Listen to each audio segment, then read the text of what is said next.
Hi, this is Simon Chen and welcome to my network marketing training. Members of my coaching mastermind groups can ask me questions on a weekly basis. And today's question comes from Advanced Diamond Mastermind member Jacko.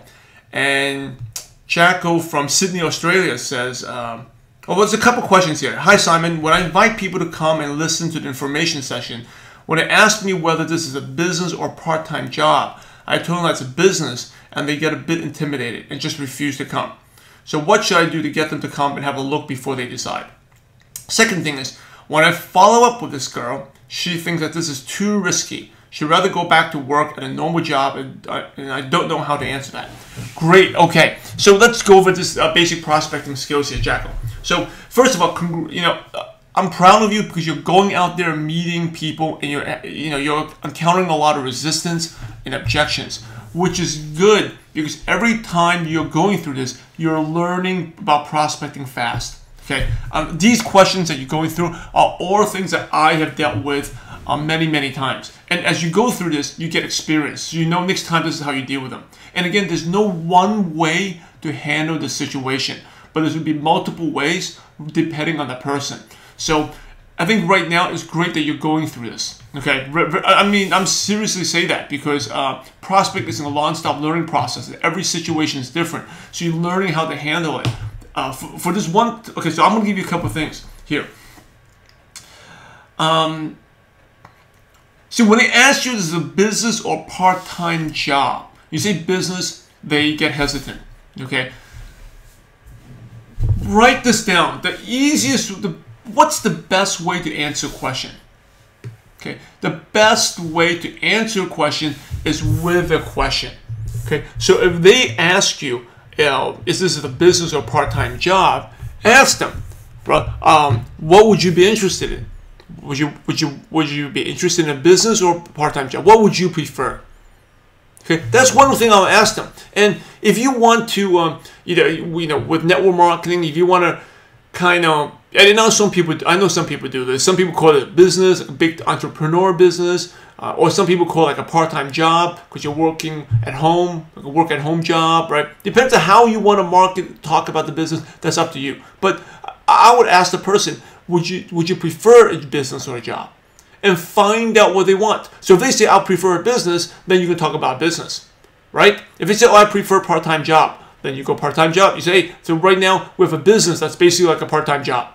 We have like a part-time business that's basically a part-time job, right? So that's the way I would, but it's not entirely like a job. But you can explain, go on. But that's one way to immediately get over the immediate rejection. Okay, so and also another way I would, and this is a question I use all the time. A lot of times people don't know the difference between a business and a job. They don't know that. So I would say, well, do you know the difference? So somebody asks me if this is a business or a part-time job, I ask them, do you know the difference in your mind? What's the difference between a business? I was like, that's a great question. In your mind, what's the difference between a business and a part-time job? So I would let them talk it out, and you will find that a lot of people have no idea the difference between a business and a part-time job. No idea difference between. So I will let them explain, and then I can actually, again, remember, if you tell them it's a lie, they don't believe you because they think you're a salesman.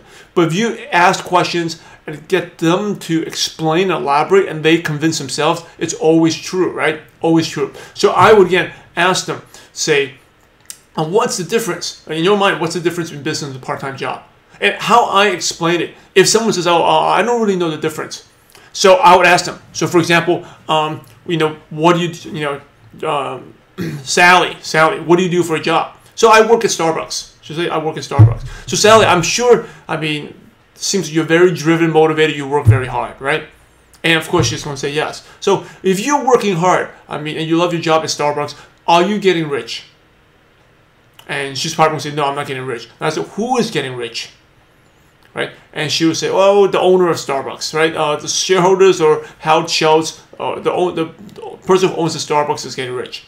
Well, exactly. So that is the difference between a business and a job, right? You have a job, you're working hard, you make some income, but you never get rich, right? Now, the person who's getting rich is the boss or the owner of that place who owns that Starbucks. Now, is that fair? That's a good question. Ask them, do you think that's fair? She may think that's fair. She may say yes or may no, right? Well, so then the next question to ask. Again, I would highly recommend you watch this video over and over again. Write these questions down, put it in front of you, keep looking at them and until they become a part of you and it becomes natural. Because the key to prospecting is asking questions and getting the person to see it. Instead of telling them, ask them questions so they can lead to the conclusion. Okay, they see the conclusion. So then I ask them, if it's not fair, let me ask you, why do you think the owner is making all that money and you're working hard at Starbucks, you're not making the money? Why? What did the owner do differently that you're not doing? That you're not doing, right? So it's going to be interesting to see what she says. Whatever she says, then I'll follow up. I'm gonna ask the question. Well, she doesn't know. Just say she gives some answer or whatever. You elaborate. Well, the reason why is because the reason why. Sally, is because you work hard, the owner works hard, but the owner actually took a step to invest. He invested into the business, right? And that's the benefit of a business owner. They invested into the business, and that's why he's very wealthy today. Right? Well, you did not invest. It's good you work at Starbucks. You have a good job, right? And again, I never put anyone down. You want to make them feel good. You do a job, you feel good, but you'll never get rich because you have a job and not a business. So that's the benefit of having a business, and that's one of the things that I offer people. I offer people an opportunity to be a business owner, just like your Starbucks owner. All right, so that is how I explain the difference between business and a job. That's how I explain it. Now, so I would recommend go back and watch this video again and again. Very, very important. Now, so when you follow up with this girl, she thinks it's too risky. Okay, she'd rather go to a normal job but don't know how to answer that. So, okay, so this emotional way to answer this is also like a logical way, right? If you're talking about logical way, you can say, what's the risk? There's a 30-day money-back guarantee. I'll be committed to supporting you. Blah blah blah blah blah blah. You can say that, right? And maybe I'll throw that out there later. But the question I would ask them is, what do you mean by risky?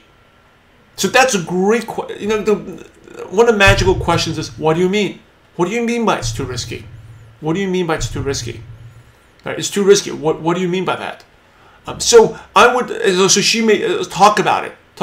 Well, then you ask her, well, if you're working at a job for 30, 40 years, and you may not even have enough money. Actually, I would ask them, right now, when people work for a long time at the jobs, do the people who are retiring, do they have financial security? Do they have financial? So the people who you're reading the news about financial problems, those people who are retiring, do they have financial security? I'm interested to hear what they say, right? So they'll probably say no. Well, if they do say no, say, well, is that considered risky to work 30, 40 years in your life and to have no financial security, and not even guarantee financial security? Would you consider that risky? Right? So how is that risk compared to the risk? So, and then I would have her compare that definition of risk versus what she means about the business. Right? And so we said, yeah, you may lose some money in the business, and a couple hundred, but what's more riskier? To work 30, 40 years in your life and not have anything to retire on, or to do something for 2, 3 years and make it work? Right? So even if this doesn't work for 2, 3 years, the most you're risking is 2, 3 years of your life, and maybe to get started in the business, a couple $100s.